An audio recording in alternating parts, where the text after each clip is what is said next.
atkılar, mantolar. Ben günde 2 kere yıkıyordum hayvanı. Evet, öyle deniliyorsa burada kalıyor. Denmiyorsa kesiyorum. O sıcacık yatağımdan kalkmak çok zor. Yine bir Yunan adası yapmak istiyorum seneye. Şu Assos aklımda kaldı. Şimdi düşününce mantıklı yani. Benim de uçak şirketim olsa böyle bir şey yapardım herhalde.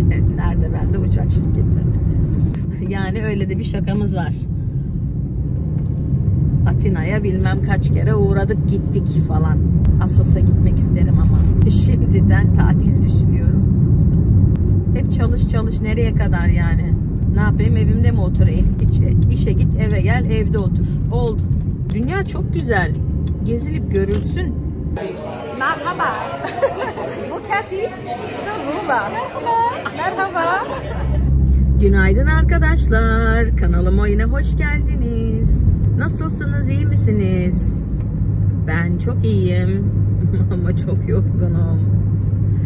Havalar birden soğudu. Çok güzel gidiyordu. Şöyle Mayıs'ın sonuna kadar mı desem. Çok iyi gidiyordu. Uzun bir yazımız oldu. Ama birden Antarktika kutup soğukları geldi. Akşam çok rüzgarlıydı. Neyse yani işe gidiyorum geliyorum, işe başladım ben. Bu 4. haftam. Çoğu eğitimle geçiyor. Deneyimlerimi tabii öğrendiklerimi uygulamam da gerekiyor. Onları da yapıyorum eğitimlerin olmadığı sıralar.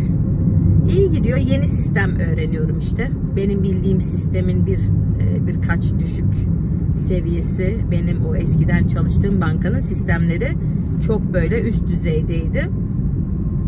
Burada Avustralya'da başka hiçbir bankada o sistem yok.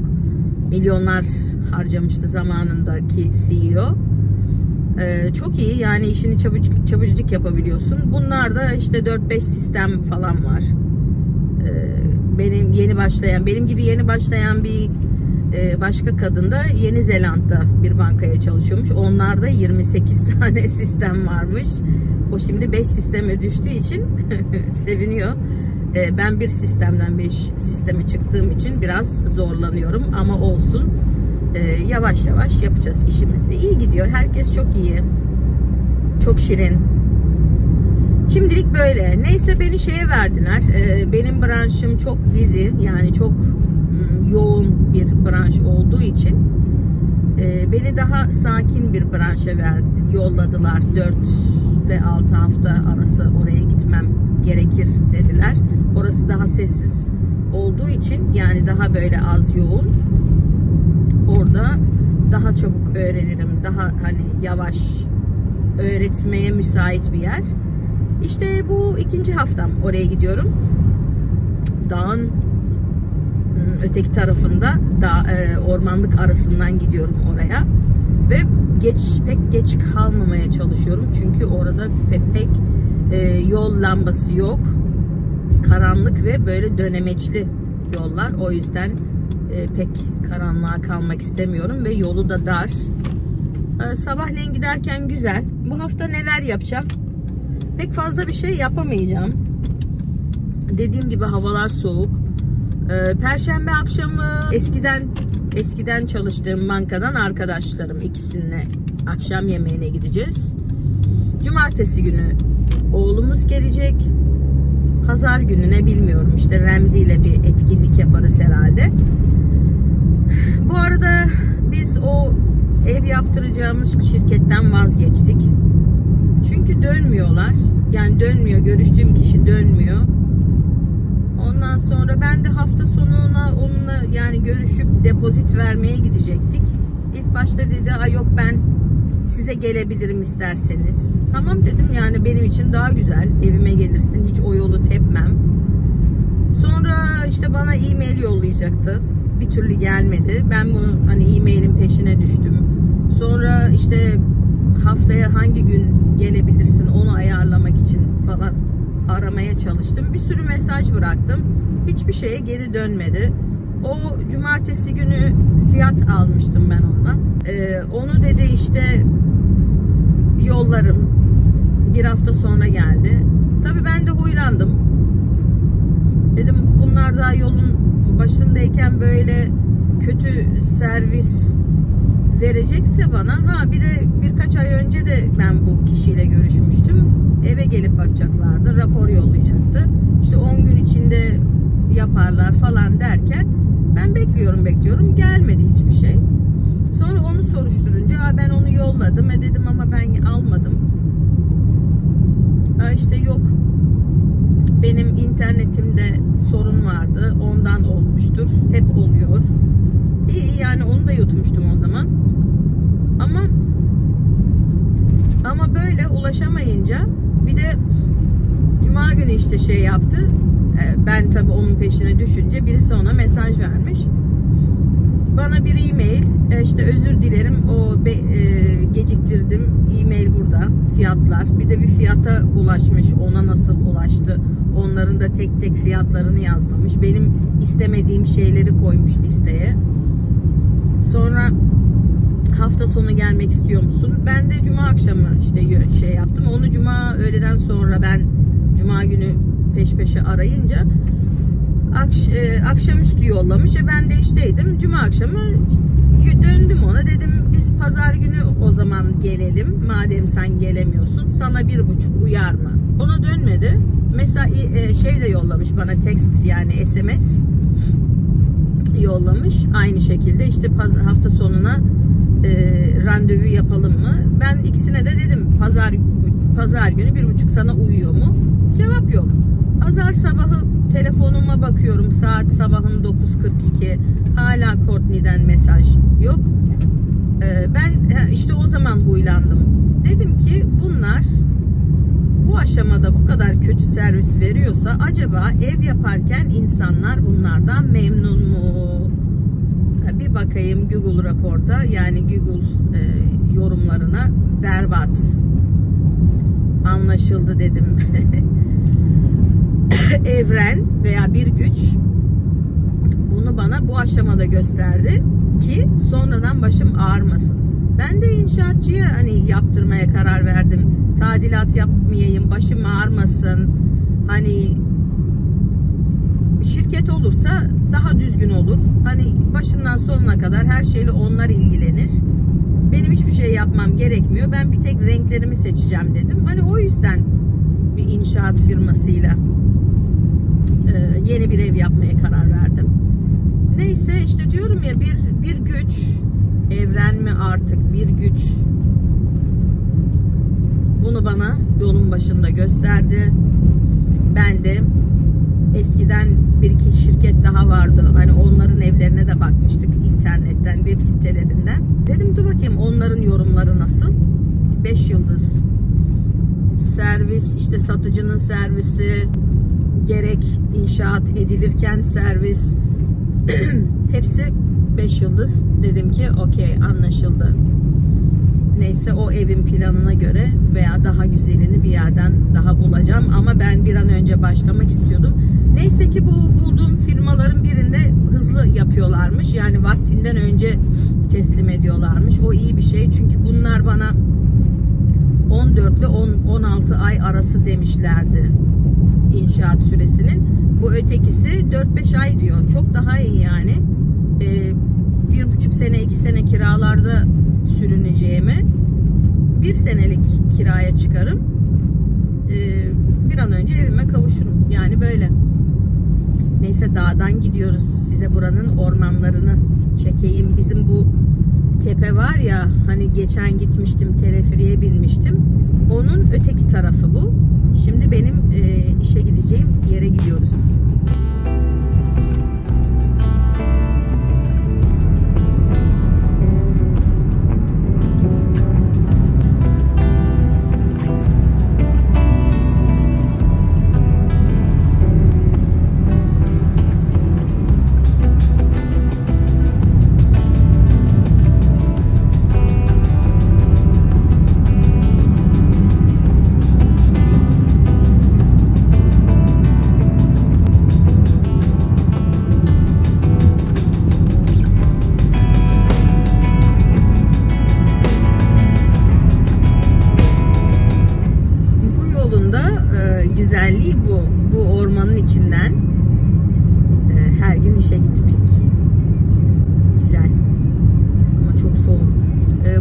yine iyi. 8 derece şu an. Geçen hafta gittiğimde böyle sabahları çiğdi herhalde. İşte o hani çok soğuk olunca böyle kıra vardı. Öyle güneş de vardı o sabahlar, sabahın erken vakitlerinde. Ama güneş vurunca böyle buharlar çıkıyordu. O da değişik bir manzaraydı. Bu sabah o yok. Ama akşam çok rüzgarlıydı, çok. Günlük bir şey yapmıyorum arkadaşlar artık. Enteresan, böyle ilginç yerlere gidemiyorum. İş yerinde de tabii çekemem. Özel müşterileri çekemem. Beni işte niye göresiniz? O yüzden öyle parça parça yaptıklarımı çekerim. Vlog, haftalık vlog. Sonra tatillerde yine böyle bol bol çekimler yapar. Onları atarım. Ama daha tatile çok var. Çok var. Şimdi ne yaptık? İşte bizim hayatımızda yine birisiyle anlaşmamız, bir ev içi planı beğenmem lazım. Benim aklımda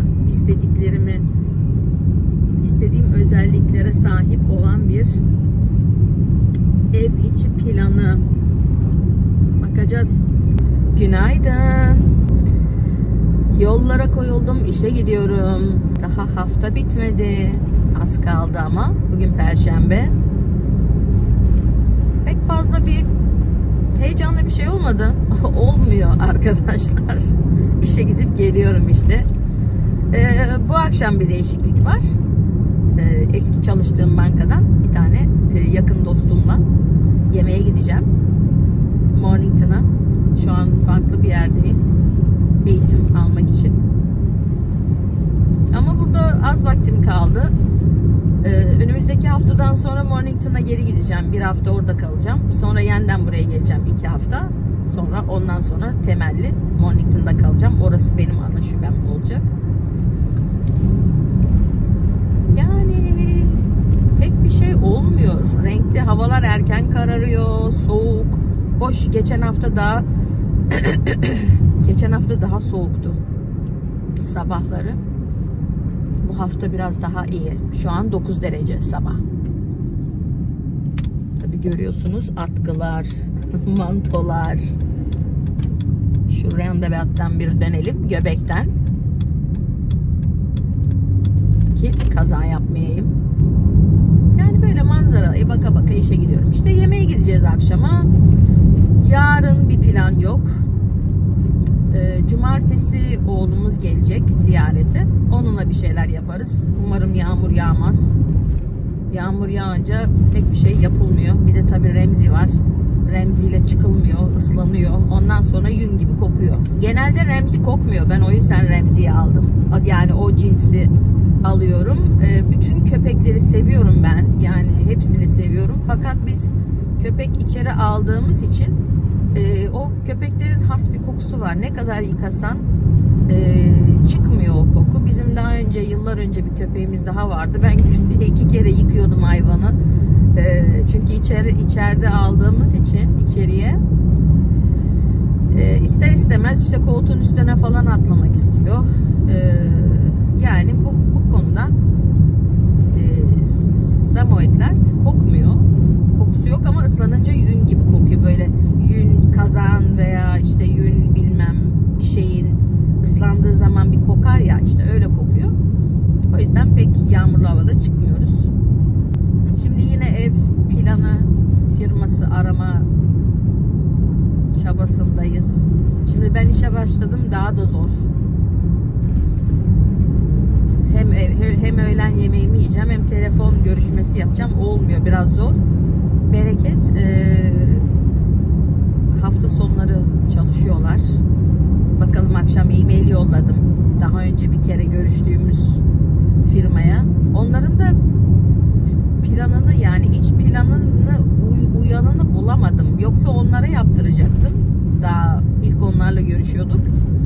Bir türlü böyle benim istediğim odaların yerleri ya çok küçük, planları bana uymuyor. Nedense bilmiyorum. İşte şimdi onunla bakalım, bir gidelim onu görelim. Yani yine bu çalışmadan ne güzel ayarlamıştım.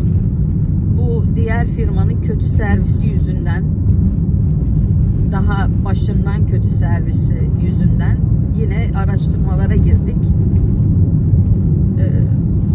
Başka da hayatta bir şey olmuyor. Git gel işe. İşte kışın ne zor oluyor. O sıcacık yatağımdan kalkmak çok zor. Şimdi bir senedir de çalışmıyorum ya. İyice de zor. Kışın da başladım işe. Neyse ki sabah Remzi'ye yemek vermeye bana geliyor. Beni uyandırıyor. Sabahın 5.30'unda. Kalkınca ona yemek veriyorum. Sonra sobayı açıyorum. Evi ısıtıyorum böyle az bir derecede. Sonra biraz daha yatıyorum. Biraz daha. Yani sabahın 5.30'da kalkıp yapacak bir şey yok zaten evin içinde. Ev harabe biliyorsunuz. O yüzden yapacak bir şey yok. Yatıyorum. Biraz ev ısınıyor. Kalkmam kolay oluyor. Bir de böyle bir yorgunluk basıyor akşamları. İşten geliyorum. Yemek yiyorum. İşte duş alıyorum. Biraz kanalımla yorumlara cevap vermeye çalışıyorum. 1-2 tane short satıyorum. Sonra böyle gözlerim kapanıyor. Uykum geliyor. Sabahları da kalkmak zor oluyor. Sizin için kışın neler yapmak zor geliyor arkadaşlarım? Yazın ben de bileyim. Yani bir tek her şey bana mı zor kışın? Değildir herhalde. Başkalarına da zorlukları vardır. Yazarsanız memnun olurum. Yorumlara bildirin. Ben de sizlerin hakkında bir şeyler öğreneyim. Ben her şeyi paylaşıyorum. Genelde her şeyi. Biraz da sizleri tanımak isterim yani. Yazabilirsiniz. Böyle yollar gidiyorum. Yine bu yol çok ağaçlı. Güzel. Ay ay. Türkiye'de neler oluyor?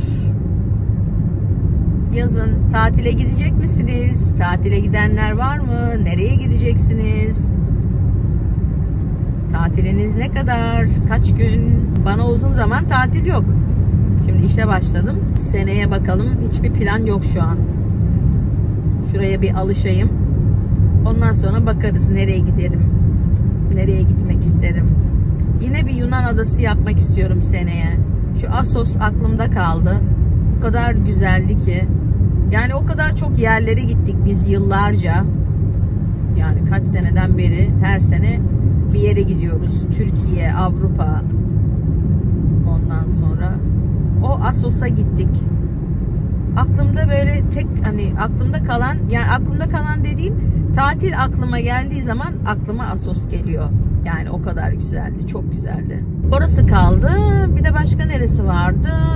Assos. Bakın görüyor musunuz? Öyle hani Korfu da çok güzeldi. O tatilde Assos'ta kaldık. 3 mü 4 gece mi ne? Sonra oradan Korfu'ya gittik. Bir de ilginç bir şey. Ne var? Çok hala gülüyoruz bu konu hakkında. Nereden bindik? Selanik'ten bindik. Orada da güzel bir restorana gitmiştik. Of, çok güzeldi uçağı. Yani bir gece önceden otele girdik ki çünkü ertesi gün uçağımız vardı. Kefalonya, Assos'a. Orada da çok güzel yemek yemiştik. Vejeteryan, acayip güzeldi. O hala damağımda. Böyle çok güzel olan şeyler benim beynimin köşesinde bir yerde yer yapıyor. Unutamıyorum onları. Çoğu şeyi unutuyorum ama öyle şeyleri unutmuyorum. Neyse. Selanik'te bir yer bulduk. Yemek yedik. Muhteşemdi. Komik ne? Selanik'ten Yunanistan Atina'ya uçuyor uçaklar. Atina'dan işte Assos'a. Sonra Kefalonya. Sonra oradan Korfu'ya gidecektik. Haydi yeniden Kefalonya'nın havalimanından haydi yine Atina'ya. Atina'dan bu sefer Korfu'ya. Oradan Türkiye'ye gelecektik. Yeniden Atina'ya. Ondan sonra yeniden. Yani Atina'ya, hepsi Atina'ya uçuyor. Tahminim yani birbirlerine uçmuyorlar. Sadece Atina'dan bir trafik var. O da düşündüğün zaman mantıklı ama biz o kadar gittik geldik ki dedik yani niye direkt uçamıyoruz ötekilerine. Ama yani şimdi düşününce mantıklı yani. Benim de uçak şirketim olsa böyle bir şey yapardım herhalde. Nerede bende uçak şirketi. Ama işte öyle olunca bir gemide de öyle olmuştu. Bir kere gemi seyahatine çıkmıştık. 2 kere Atina'ya uğradı. Bir giderken bir uğradı, bir de dönüşte uğradı. Biz Kuşadası'ndan binmiştik. Kuşadası'ndan işte gezdik. 7 tane ada gezmiştik o seferinde, Yunan adaları. Hepsi çok güzeldi. Atina'ya durduk. Orada inenler indi. Sonra devam ettik yolumuza. Dönüşte yeniden durduk. Yani öyle de bir şakamız var. Atina'ya bilmem kaç kere uğradık gittik falan deriz yani. Başka her tatil diyordum. Bilmiyorum yani seneye nereye ben tatile. Assos'a gitmek isterim ama bakalım. Daha 4. haftamdayım. Daha şimdiden tatil düşünüyorum. Ama insan tatil de yapmayacaksan niye yaşıyoruz ya? Hep çalış nereye kadar yani? Biraz da hayatın tadını çıkarmak lazım. Değil mi? Ne yapayım, evimde mi oturayım? Hiç işe git, eve gel, evde otur. Oldu. Gezmek lazım, görmek lazım. Dünya çok güzel. Gezilip görülsün. Başka kültürler önemli veya görmek önemli. Başka insanlar nasıl yaşıyor? Onlar ne yapıyorlar? Oraları nasıl? Yani ben çok seviyorum gezmeyi. İşe az kaldı. İşte akşama yemeğe gideceğim. O arkadaşlardan izin istemedim. Bilmiyorum akşama çekim yapabilir miyim? Bakalım. Belki yapamam. Ama gittiğim yeri gösterebilirim. O kadar. Bakalım. Duruma göre hareket. Ben işe gelmek üzereyim. Burada kapatıyorum. Devam edeceğiz.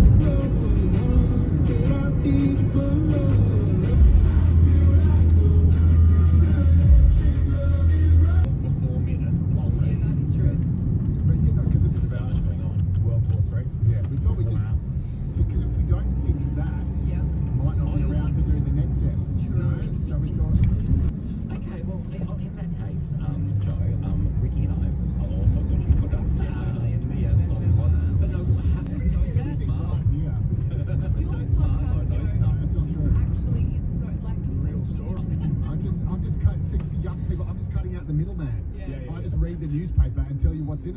Well, that's usually Tim's job. So that, well, that's right. And it's so good that you say that because, you know, to us it was just, you know, it's like... Geldim. Biraz geç kaldım yani 10-15 dakika ama geldim yani. Şu an gidiyorum. Arabayı park ettim. Mesaj geldi, görmedim. Neyse gidelim bakalım kızlar gelmiş mi?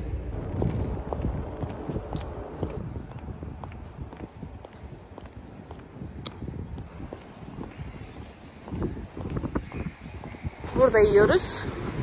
Burası bir İtalyan pizza restoranı. Çok popüler.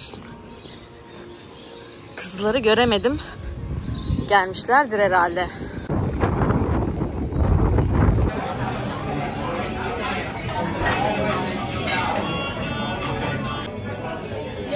Arkadaşlarla yemeğimizi yedik.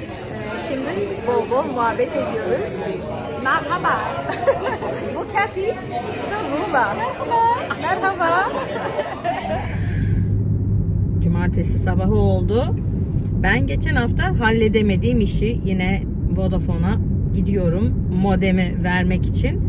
Geçen hafta ehliyetim yok diye almadılar. İşte sebepleri dolayısıyla ben anlayamadım ama herhalde haklı bir yönleri vardır kendince. Ben sadece modemi bırakmaya gitmiştim. İşte kim olduğumu belirleyemeden onu alamıyorlarmış. Neyse haydi yeniden gidiyorum. Bu arada gözlüklerimi aldım geçen hafta. Neticede gittim. Bu benim gözlüklerimi çok seviyordum. Nasıl? Ben çok seviyorum.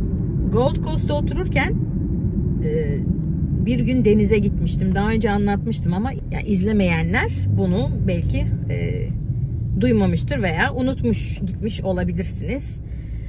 Bir gün orada denize girmiştim ve yıllardır bu gözlüklerimi ben her seferinde bunları takıyorum. Çok seviyorum. Beyazı da çok seviyorum bu arada. Orada bir gün böyle suyu düzgün gördüğümde, genelde dalgalı oluyor. Surf beach çünkü.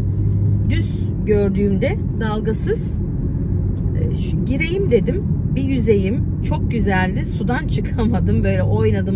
1-2 saat oynadım suyun içinde. O tadını çıkardım. Tabii arada bir ufak dalgalar geliyordu. Bir kere dalga bir vurdu. Toparladım. Gözümden çıkmıştı. Aldım onu suyun içinde. Fakat ikinci dalgada gözlükler gitti. Bulamadım. Dalgalar gözlüğümü aldı. O günden bu yana hep acırım böyle. Hep o gözlüğüm aklıma geldiği zaman hep o dalga gelir. Neyse geçen hafta gittim aldım yenisini. Şimdi yine bunları her seferinde bunları takıyorum. Sizce nasıl? Güzel değil mi? Bence çok güzel. Neyse şimdi gidiyoruz. Modemi bakalım halledebilir miyiz? Oğlumuz gelecek. O gelmeden bir gideyim. Şu işi halledeyim ki geldiğimde onunla. Çünkü Vodafone pazar günleri kapalıymış. Yani AVM'nin içinde niye pazar günü kapalı bilmiyorum. O yüzden bugün bunu halletmem lazım. Olmadı yetişeyim. O yolda zaten durup bir yerde yemek yiyecekti. Onun da Instagram, TikTok hesabı var. Orada yemek şey yapıyor. Yorumları yapıyor. Orada burada yemek yiyor. Onları yorumluyor. Geçenlerde bir video atmış. Burger yemiş. Onun mahallesinde bir yerde. Çok beğenmiş. 250.000 mi ne? O zaman geçen hafta belki daha yükseldi. Haberim yok. 250.000 izlenim almış. Oradan insanlar paylaşmışlar. Sonra oranın sahibi demiş gel çok teşekkür ederiz. Biz sana yemek ısmarlamak istiyoruz falan. Oraya gitmiş. Sonra geçen hafta başka birisi ona mesaj yollamış. Bir de gel bizim mekanımızda ye yorum yap demiş. Şimdi bize gelen yolun üstünde. Anne dedi orada durup bir öğlen yemeği yiyeyim dedi. Çünkü her zaman tabii gelemiyor. Şimdi teklif de tazeyken onu halletmek istemiş herhalde. Orada yemeğini yesin. Ben hemen bir gidip bu işi halledeyim. Bu modemden kurtulayım. Şimdi yeni internetim biraz daha hızlı sanki. Ama yani daha taze. 1 hafta mı oldu? 1,5 hafta mı ne oldu? Yine yani beklediğim hızda değil. Türkiye'nin hızında hiç değil. Yani Türkiye'de demişimdir 10 dakikada videomu hazırladıktan sonra 10 dakika içerisinde hem laptopuma indirdim videoyu hem de YouTube'a yükledim. Yani böyle bir şey olur mu? Burada niye bu internet yok? Aman Allah'ım neler çekiyorum. Bir videom bir kere 15 saat oldu hala yüklenmedi. Artık çıldıracaktım. Çünkü ben belli saatlerde hep atmak istiyorum. Ki izleyicilerim de bilsin yani. Rayko bugün şu saatte atıyor. Hani bir düzenli olsun diye şey yapmıştım. Fakat böyle aksamalar olduğu zaman olmuyor işte. Ve ben de böyle şey yapıyorum. Anksiyete oluyorum. Şimdi bir de çalışmaya başladığım zaman çalışmaya başladığım için de bu benim için çok önemli. Vodafone beni bir türlü bağlayamadı yani. Ne oldu ne bitti bilmiyorum. 4-5 gün internetsiz kaldım. Tabii biz YouTube'dan da bir şeyler izliyoruz. İnternete alıştık artık. O yüzden internetsiz kalınca çok kötü oluyor ya. Bağımlılık olmuş. Neyse gideyim bunu vereyim ki bunun parasını benden almasınlar hesabımdan. Çünkü bağlandığında yani yeni bir bağlantıyı 30 gün deneme şeyin var. 30 gün içerisinde modemi geri verirsen modem için para almıyorlar. Fakat 30 günü geçtikten sonra her ne kadar kalmışsa mesela bu benim onlarla anlaştığım 2 senelik bir zaman içindeydi. Yani 2 sene içerisinde Vodafone'u iptal etseydim bu 1 ay sürecin sonrasında her ay için $8 şey kesiyorlarmış. Yani ister modemi götür ister götürme yani geri verme $8 her aylık alıyorlarmış. Şimdi ben ondan kurtulmak için zaten bağlanamadım ama bu Vodafone'un ne yapacağı belli değil. Hiç güvenmiyorum bu konuda. Zaten onlara da Vodafone'a geçmemin sebebi de yıllar önce Türkiye'ye geldiğimiz zaman Vodafone roaming alıyorum. Yani roaming'i açtığım zaman günde $5 çoğu ülkede. İşte Avrupa, Türkiye, Türkiye'den Avrupa'ya gittiğimiz için de hani bu çok bir şey, iyi bir şey. $5 günde veririm. Biz kaç kere eskiden Türkiye'ye geldiğimizde geliyorduk. Türkiye'den bir çip alıyorduk ki internete akrabalarla hani haberleşme, yoldayken yapmak için. Bir kere bağlanmıştık ama çok yıllar önce, unuttum şimdi nasıl olmuştu. O da iyi gelmedi bize. Sonra bir iki kere oradan bağlanmıştım. Turkcell mi kimle bilmiyorum, yapmıştık. Bir türlü çalışmadı. Bir kere Vodafone'da herhalde ya. Vodafone dükkanına gitmiştik Sultanahmet'te. Bir kere garajdan almıştık hani gelir gelmez yapalım diye. Çalışmadı. O kadar da para verdim. Tatile gelince de ben şimdi orada burada telefon şeylerinde vakit harcamak istemiyorum. Ben gezip görmek istiyorum. O yüzden bu Vodafone bana o zaman çok çekici gelmişti ve yani birkaç keredir de kullanıyorum yurt dışında geldiğimde. İyi oluyor. Çalıştığı sürece iyi. Fakat Vodafone'la bir problemin olduğu zaman, bu Avustralya'da böyle, bilmiyorum Türkiye'de nasıl. Ama yani bıktırıyorlar. Bir şeyi düzgün yapmıyorlar. Kötü yani, beğenmiyorum. Siz Vodafone'la tecrübeniz nasıl? Siz beğeniyor musunuz? Vodafone'la mısınız? Kimlesiniz? Bilmiyorum ama yani bir tek şimdi telefonumu Vodafone'la o yüzden bırakabilirim ama internetim kesinlikle. Telefonum şu an çalışıyor yani bir sorun yok. Türkiye'de yani yurt dışına da sık sık gittiğimiz için benim için Vodafone'un $5 günde ekstra veriyorum tabi. Ama başım ağrımıyor. İnternete girebiliyorum. Sınırsız da oluyor.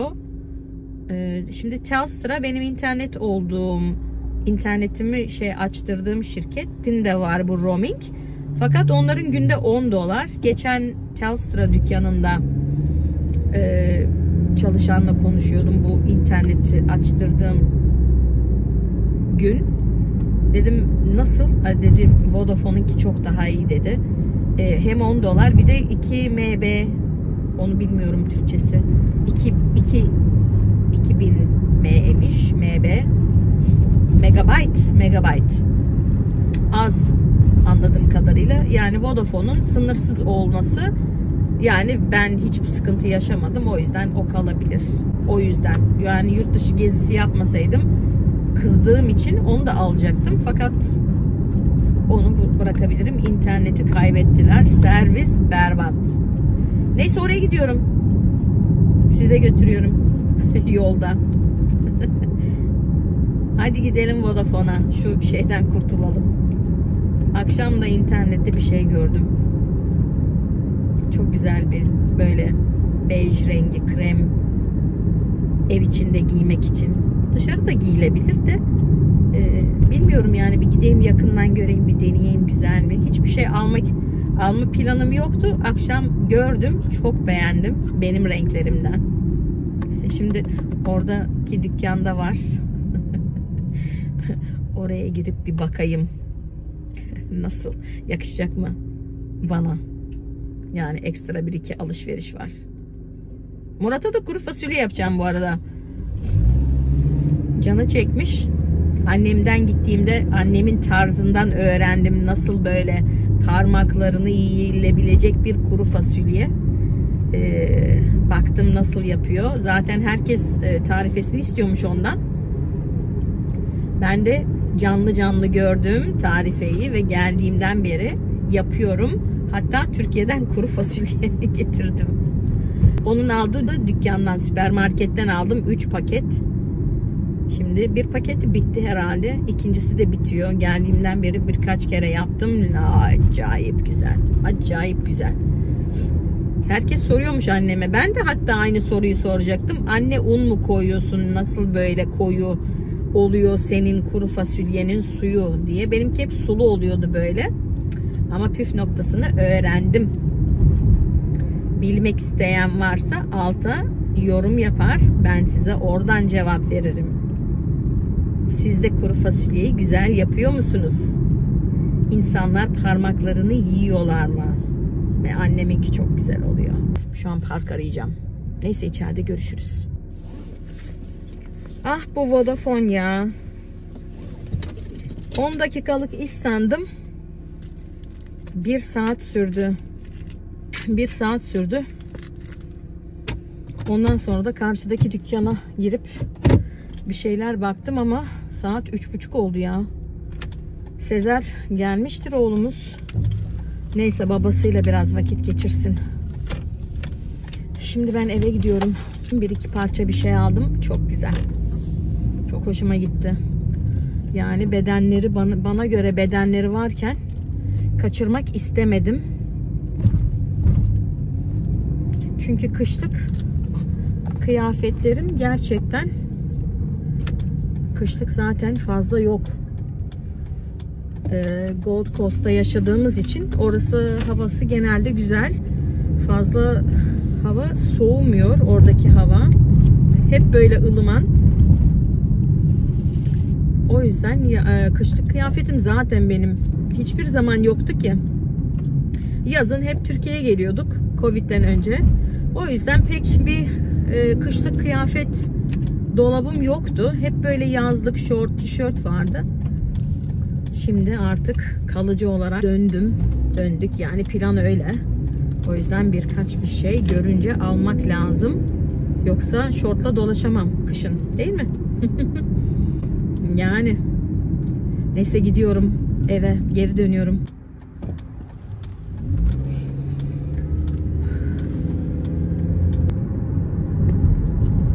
Hava da bugün bayağı bir güzel. Güneşli, masmavi gökyüzü ama soğuk. Şu an dışarısı 11 derece gösteriyor arabam. Ama güneş olunca insan kendini yine iyi hissediyor. Gökyüzü mavi olsun, güneş çıksın. Soğuk olabilir. Mantolarımızı giyeriz, değil mi? Mantolarımızı giyeriz, ısınırız. Kazağımızı giyeriz. Ona göre giyiniriz ama güneş olunca, masmavi gök olunca insan kendini iyi hissediyor. Ben öyleyim. Siz de öyle misiniz? Arkamda motorcular var. Arkaya bakıyorum. Öyle korkunç görünüyor. Kafa şeyi mi? Ne oluyor? Kasket. Kasketi mi öyle? Böyle sanki kocaman bıyıkları var. Korkunç bir yüz ifadesi var. 3 tane motorcu var.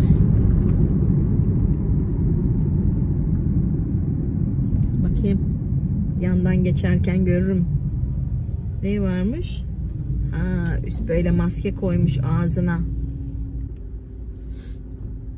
Evet, en öndeki ambulansın sağ tarafında, en öndekinin ağız kısmında bir böyle ağzını bir şeyle bir şey germiş böyle. Herhalde soğuktan korunmak için ama aynadan kötü gözüküyordu. Korkunç. Eğer beni buraya kadar izlediyseniz çok teşekkür ederim. Hala abone olmadıysanız abone olmayı ihmal etmeyin. Biliyorsunuz ki abone olmak ücretsizdir. Fakat bana çok yararı var. Böylece benim kanalım da büyür. Sizlere çok daha güzel aktiviteler, adventure'lar sunarım. Benim videolarımı beğenecek olan tanıdıklarınız, akrabalarınız, arkadaşlarınız varsa onlarla da paylaşmayı unutmayın. Ve bugüne kadar bana abone olan tüm izleyicilerime çok selamlar, sevgiler, saygılar. Beni çok mutlu ediyorsunuz. Yorumlarınız beni çok mutlu ediyor. Böylece ben de size zevkle videolar çekiyorum. Bundan sonraki videomda görüşmek üzere. Kendinize iyi bakın. Hoşça kalın.